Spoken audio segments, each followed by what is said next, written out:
Boa noite. Hoje eu vou mostrar um caso clínico para vocês, real, sobre uma das patologias que mais o ortopedista vai ter que atender, que é dor na coluna, tá?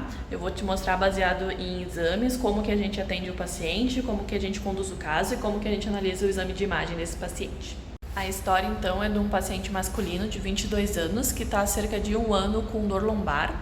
Tá? Ele não se queixa de radiação para nenhuma das duas pernas, não se queixa de parestesias, de formigamento, não se queixa de perda de força, ele não tem febre, não tem alterações gastrointestinais nem urinárias e não teve nenhum histórico de trauma. Então, vamos analisar o exame de imagem desse paciente. Então, aqui, ó, nós estamos começando, então, com os exames de imagem no corte sagital, tá? O corte sagital, se visse o paciente, né, de lado, como se cortasse assim. Então, o que a gente consegue observar nesse exame de imagem? A gente vai correndo aqui os cortes, tá? A gente vê as vértebras e os discos intervertebrais, né? Aqui já estamos no sacro, então essa daqui é L5. L4, L3, L2, L1. Aqui está o canal medular e esses pretinhos aqui são as raízes que passam pela coluna e vão até o pé. O que a gente consegue observar? O normal é o disco estar assim. Quando o disco está preto, ele já está desgastado, né, com desidratação discal. E aqui, entre L4, L5 e L5, S1, o disco está para fora, já comprimindo o canal medular. Tá? Então a gente pode ir, voltar e ver que tem um abaulamento, né? Uma protusão discal desse disco. Essas imagens que a gente está avaliando são tudo em T2, que é o melhor para a gente avaliar os casos de hérnia discal, tá? Agora, a gente vai avaliar a imagem com os cortes assim, no axial. Então, avaliando o corte axial, a vértebra, o canal medular, cada pontinho é um nervinho passando, tá? Aqui tá os ligamentos da coluna e aqui tá a parte ali de trás da vértebra, né? Processo espinhoso. Então, a gente vai descendo, a gente vê que tem bastante espaço no canal, aqui tem líquido, né? Que é o líquor, os pontinhos pretos, os nervos estão bem livres. A gente percebe aqui que essa parte mais preta é o ligamento, ele está espessado, né, indicando aí uma sobrecarga do ligamento. Aqui também tem as facetas, né, que são articulações sinoviais, ela tem líquido aqui, e esse preto aqui sugere também um pouco de desgaste dessa articulação. E aí a gente vai descendo, né, a vértebra, aqui o disco. A gente continua descendo. Chegamos aqui entre L4 e L5, começa aquele abaulamento que a gente viu no outro corte. A gente consegue perceber que ele é um pouquinho mais mediano e um pouquinho mais à direita.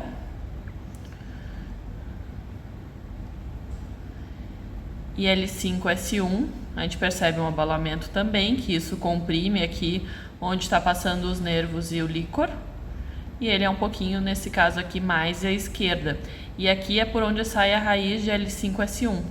Então, provavelmente essa raiz aqui no meio, ela tá bem comprimida, tá?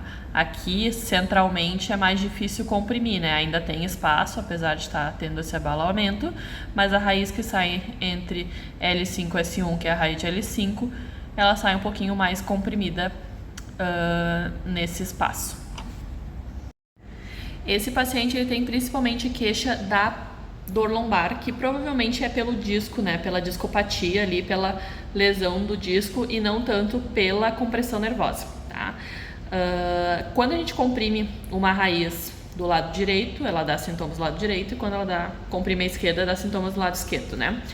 Sempre na coluna lombar, entre L4 e L5, sai a raiz da primeira vértebra falada, né? Então sai a raiz de L5. Isso é diferente da coluna cervical, que entre C5 e C6 sai a raiz de C6, tá? Esse paciente não tinha queixas irradiadas, mas pensando na raiz de L5, tá? ela não tem nenhum reflexo associado à raiz de L5, mas ela é ali a que faz a força de dorsiflexão do hálux, né? Levanta o dedão do pé. Então a gente pode testar essa raiz testando a força e a sensibilidade mais medial do pé, tá?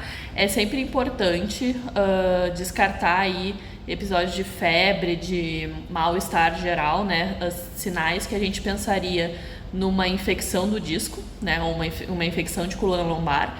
Então, geralmente o paciente tem sintomas mais sistêmicos, podendo ou não ter febre, né? O paciente mais idoso às vezes não tem febre. Então, o paciente mais jovem, ele vai apresentar febre, um mal-estar geral, né? Que é uma outra causa de dor, felizmente bem menos comum. É importante perguntar sobre as questões urinárias, né? Gastrointestinais. Se o paciente está conseguindo ainda caminhar, provavelmente a gente já exclui aí síndrome da cauda equina, que é uma urgência na coluna, tá? O melhor exame que nos traz mais achados é a ressonância. A maioria das vezes a gente não consegue fazer ele de urgência, né? Vai ser um exame eletivo. E os pacientes que têm hérnia de disco ou essas protusões discais, a grande maioria, mais de 90%, vão responder ao tratamento conservador em até aí 8 a 12 semanas, tá? Então, fazer fisioterapia, no início um repouso e uma analgesia mais forte, depois começa a fazer fisioterapia e a grande maioria regride. Quanto maior a hérnia, mais chance dela regredir. Tá? Esses pacientes com hérnias devem ser acompanhados de perto, né? Justamente para ver se eles não evoluem para uma cauda equina. E, no geral, em até 3 meses, essa dor melhora. Caso a dor não melhora ou haja um déficit neurológico progressivo, mesmo que no primeiro exame ele já tenha algum tipo de déficit, esse déficit também, na maioria das vezes, melhora. Então, pensando aí num déficit neurológico progressivo e sem resolução da dor, daí a gente pensa num tratamento cirúrgico para esses pacientes, tá? A coluna é muito legal de estudar, é muito legal de aprender. Eu acho um pouquinho mais difícil do que as outras áreas da ortopedia, mas com o tempo a gente vai pegando, vai se acostumando a tratar pacientes da coluna. Eu tive uma boa formação em coluna, então hoje em dia eu já tenho bem mais tranquilidade para atender esses pacientes. No início eu me apavorava um pouquinho mais, agora tenho bem mais tranquilidade para poder liberar o paciente, sabendo que não é um caso cirúrgico, que a maioria vai responder ao tratamento conservador, e sempre analisando exames de imagem, né? O laudo para a coluna não fala quase nada, né? A gente realmente tem que analisar os exames de imagem desse paciente, tá certo? Qualquer dúvida, manda aí abaixo. Muito obrigada!